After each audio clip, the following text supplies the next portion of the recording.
ప్రముఖ కమెడియన్ అయిన అలీ తాజాగా ఓ యాడ్ కారణంగా వివాదంలో చిక్కుకున్నారు.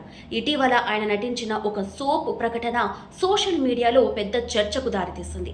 ఆ యాడ్లో సబ్బుకు లక్ష్మీ పూజ చేస్తున్నట్లు చూపించడం, అలాగే బ్యాక్గ్రౌండ్లో మంత్రాలు వినిపించడం కొంతమంది హిందూ సంఘాలకు అభ్యంతరకరంగా అనిపించింది. మత విశ్వాసాలను అవమానిస్తున్నారు అంటూ సోషల్ మీడియాలో తీవ్ర విమర్శలు వెల్లువెత్తాయి.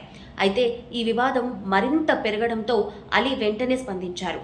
ఓ వీడియో విడుదల చేస్తూ ఎవరి మనోభావాలు దెబ్బతిన్నా క్షమించండి అంటూ సారీ చెప్పారు.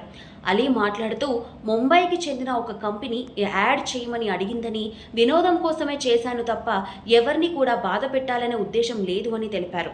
అంతేకాదు సన్నిహితులు అలాగే స్నేహితులు కూడా ఈ యాడ్పై అభ్యంతరం వ్యక్తం చేయడంతో ఆ వీడియోను అన్ని ప్లాట్ఫామ్స్ నుంచి తొలగించినట్లు తెలుస్తుంది.